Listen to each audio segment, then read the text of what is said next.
When Dustin was over in Glasgow last month, or in March, he talked about there was a match with Undertaker where Undertaker was lying down, and I know there's a child in the audience, and I'm sorry, but basically Goldust decided to grab his So earlier today, I also, the two things I could ask Undertaker, cucumbers and that was the two things so I was like, oh, by the way, like, Dustin told this story about, you know, he grabbed your dick and like, and then Undertaker just looked at me and went, I'm a really good laugh, but don't with me in the ring.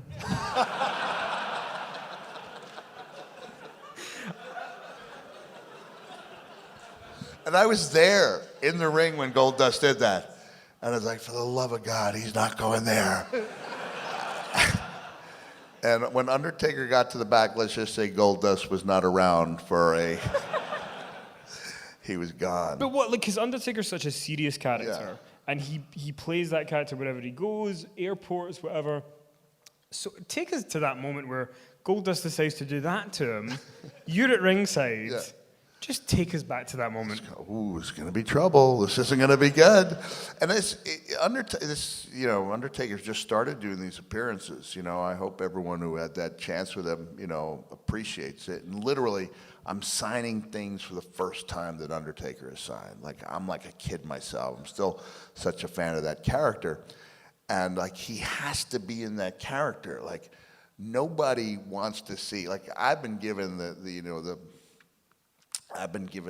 kind of license to goof around, to go out of character, you know, nothing like I was in '95 ECW Cactus Jack or 1996 Dark Mankind, you know, and I can do silly stuff in my photos.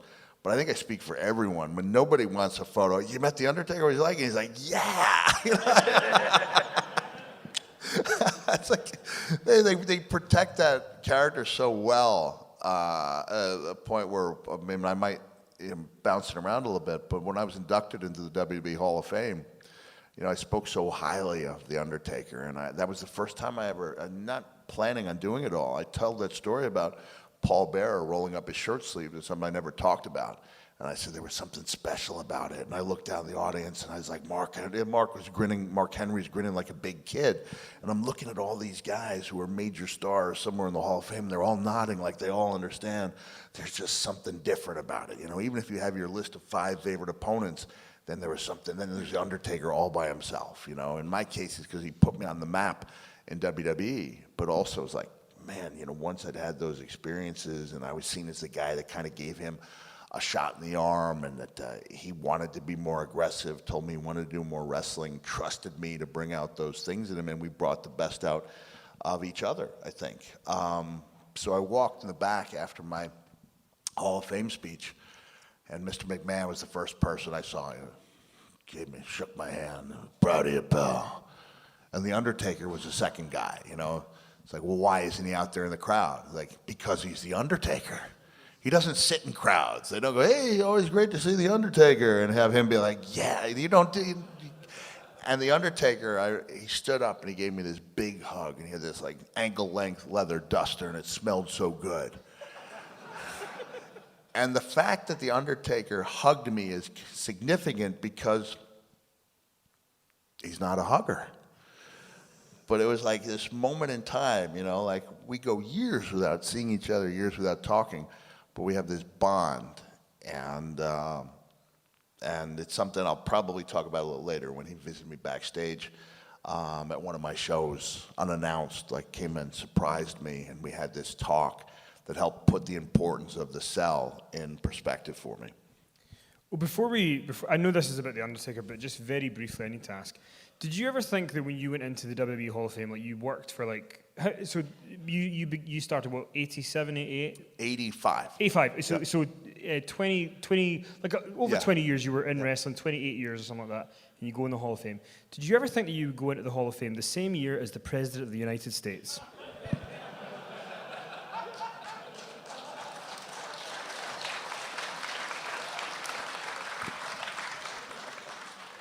Because let's remember the celebrity inductee of 2013, Donald J. Trump. Listen, I don't want to badmouth the WWE Hall of Fame. But I know, it's funny. You know, I don't know how many people we have here, but like, I'm thrilled to be here, right? And I was thrilled when we had 101,000 people in Dallas, right? You know, looking around, Steve Austin's music hits, and I just looked around, and I know everyone's looking at him. I took it in because I'd never been in front of that many people before, and likely never would again. I took it all in. But the last time I was in front of a crowd, of that magnitude, was the Hall of Fame, the day after the Hall of Fame induction, at the WWE, at WrestleMania. And they have everyone come out. And I had a post-show celebration at a place called Foley's, right? It's 3 blocks from Madison Square Garden. I don't know if some of you know that I have a son, Mickey, who's on the autism spectrum.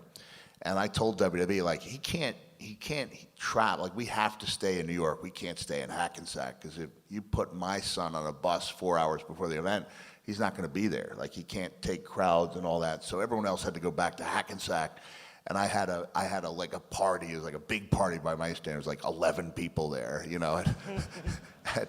at Foley's. But we had to cut the party short because I had to go get sleep, because I had a 7 a.m. wake-up call to rehearse my Hall of Fame walkthrough, And so I swear to you, the only thing I could think of when I walked out there is like they go, and Mick Foley, they're playing dun, dun, dun, dun, dun, dun, dun, dun, 75,000 people out there, and all I could think was, they needed to wake me up at 7 a.m. to do this? Like, I'm a New York Times #1 best-selling author. They couldn't have told me what star to stand on.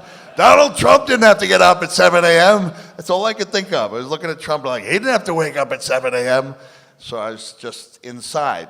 It's more than just the horrible policy. Oh, sorry. It's going to show in the U.S.? White male's going to see this in the United States?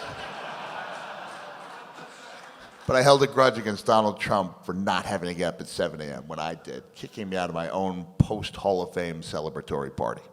But you also, very quickly, initially, they were not going to put you on the TV broadcast. Oh, yeah, man, I got hot. And they were going to put Trump on. Yeah, I don't know why I let that get to me. I really did. I heard that there's only be like 3 people on the telecast, and that I wasn't going to be one of them, so they could make room for Donald Trump. And so my Hall of Fame speech was going to consist of me taking my ring off, throwing it to the crowd, and saying, this is one of the worst days of my life. And then I realized, wait a second. I went back to remembering something. Oh, I was watching WWE Raw, watching television when I was working for another company, for TNA. And Michael Cole actually said, our good friend Mick Foley has a new book out, Countdown to Lockdown, and they spoke so highly of me. And I made myself a promise right there that if I was ever asked, I would accept the induction without any qualifications. Like, I wouldn't ask to be on last, I would just accept it as it was. And so after complaining for 2 or 3 days, I apologized to the McMahons for any trouble I may have caused them, and I just resolved to have the best night that I possibly could. I was actually glad that I was on first, because I got to go out there, and not only was the audience, this is, fully aware, but my son Mickey was out there. It turned out to be one of the best nights of my life, and I just never thought I'd have a chance to address a crowd of that size. And I'm in the arena, Madison Square Garden, where I grew up taking trains to and hitchhiking to, where I saw Snuka dive off the top of the cage, and I'm like, I'm just going to enjoy this moment.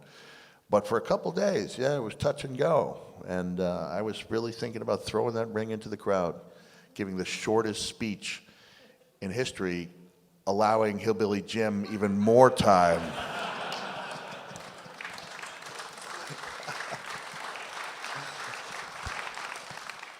You also got on the TV broadcast. I did get on the TV broadcast. Hey, can I just bring up a couple of, I have these notes I took. I'll go through them real quickly. I understand people are traveling from other countries to be here, right? Which is really cool.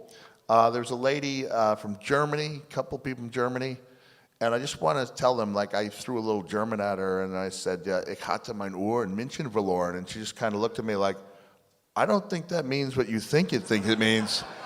And I want to tell that woman that, yes, I do understand that I said I lost my ear in Munich, Germany. That's exactly what I meant to say. And also, Mrs. Taylor is here 5 days after having her gallbladder removed. That's dedication.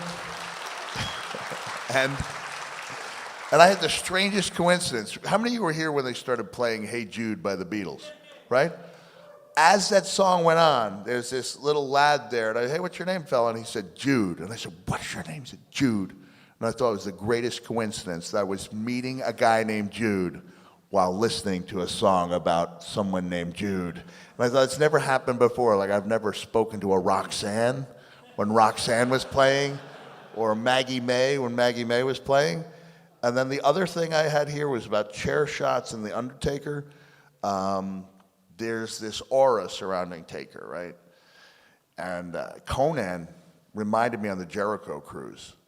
He told my wife that nobody ever hit as hard with a chair as I did. Had you ever heard that? I had a method, right? Because it's not about, this is pretty cool stuff, right? Conan wasn't the first person to say, I could hit you with a chair so hard it would make you cry and bleed from the back. But the key was, hold on a second, is with these plastic, the plastic chair, right?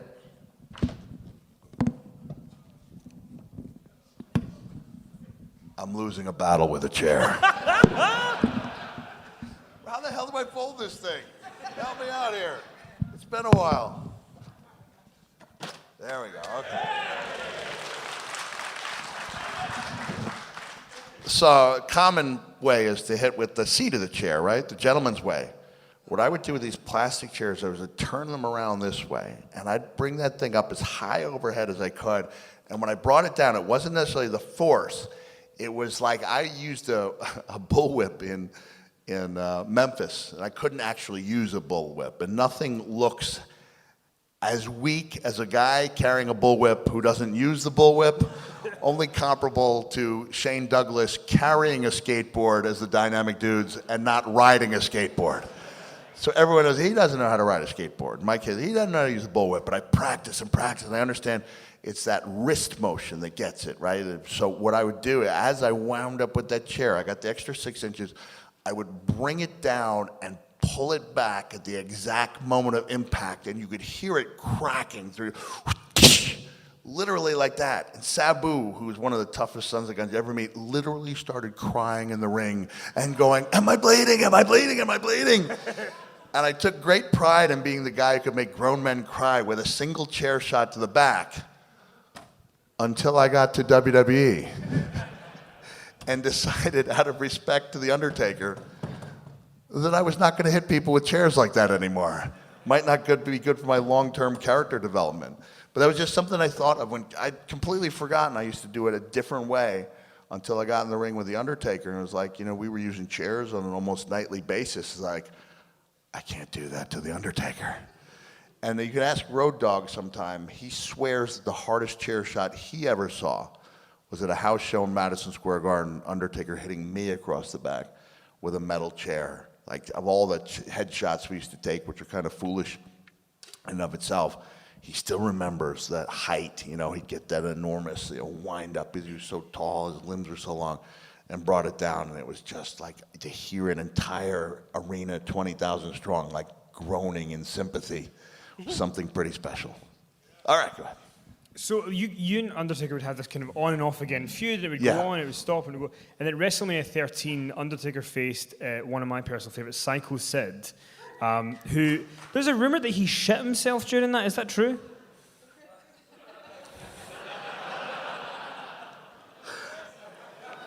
I've heard it was. Yeah, I've heard it was true. So he. But what struck me was at the next pay-per-view, In Your House, Revenge of the Taker. Yeah. First ever In Your House broadcast in the UK, right. by the way. Was it really? You and Undertaker faced off, and it kind of felt like a missed opportunity that Undertaker Mankind would surely be a WrestleMania match. Is that something that was ever talked about, and do you think it was something that should have happened? I don't know. By the time WrestleMania rolled around, we'd wrestled King of the Ring in June. We'd wrestled August, SummerSlam. We'd wrestled October, Buried Alive. We'd wrestled November, Survivor Series. We'd had a bunch of TV matches. I don't think it was fresh enough to do on TV, you know, so I was glad to get the call to be the guy that helped establish him as the champion. The same way I was glad to get the call a year later when Dude Love got to do the honors for Steve Austin, you know. So no, I never even thought about it. At that time, the streak wasn't as big a deal either. You know, it's something that grew in size, you know, and over time I'd come to resent, you know, I mean, honestly, I would come to resent the Undertaker streak because I thought it kind of overwhelmed my own streak that very few people were even aware I had going on. It's true, it's been 20 years since I've won a match at WrestleMania. And besides, you know, I was the in-your-house guy, you know. Shawn Michaels may have been Mr. WrestleMania, but I was Mr. In-Your-House. Yeah. Some of my best matches. Undertaker, you know, the two matches with Steve Austin were in-your-house matches. Mind Games with Shawn Michaels, you know, was an in-your-house match. Because no one came through bigger when it mattered less than me. Thank you. I'll tell you, but talk about a missed opportunity. You know, I had thrown the fireball at Undertaker, right? And he sold it like crazy, you know, and he came out and they had the makeup lady making it look just hideous. And at that time, like, I was such a realist. Like, we did the Boiler Room Brawl. Kenny Posner, the Magic Man, says, like, okay, let me know what kind of props you use. And I said, hey, don't take this the wrong way, but I don't use props. Like, if I'm going to use something, it has to be real. Fast forward 3 years when I wrestled Big Show, 2 years, wrestled Big Show in the Boiler Room. I went up to Richie Posner and said, I need as many things as you can give me. And it was actually a better match. But at that time, like, I would not, on principle, have anyone put any makeup on me. I had my own way, like I did my own special effects. And the way I would do it, I'd take a piece of sandpaper and I would sand the skin off of my face, right? So now WWE has producers who know the big things to look for. Because we were kind of just me and Undertaker, we put the match together, you know, completely, you know. And one of the big spots was I'm going to get caught up in the ropes, do the same hangman that cost me my ear in Germany in '94. But when I squeeze out, the mask isn't going to be there, and it's going to reveal this hideous facade, you know. And my skin, half the skin off my face was gone, you know. And it's like shiny, it's red, it's hideous. But no one ever told Kevin Dunn in the production truck. And he thinks it's a mistake. And they go the rest of the match without showing my face. Giant opportunity missed, right? And like you go back and watch that match, you'll see that when I come out of the ropes in April '97, right? 3 weeks after WrestleMania, I catch it perfectly, I squeeze out of there, the mask remains, couldn't have asked for a better spot, and now's the big reveal to the world that no one got the memo on. And we did have the one spot you can't do now because you know, the tables are different, but Undertaker hit me with the stairs. Do you remember that one where I went head first through the table like a swan dive, and my feet were literally sticking out? It was like never before done. We'll never see it again. And it was a good, solid match, and it was what Undertaker probably needed, you know, to get that run as champion off the ground. But I never really thought about the Mania thing until after I'd retired, because Mania honestly wasn't that big a deal until maybe '98 or '99 when it started taking on a life of its own.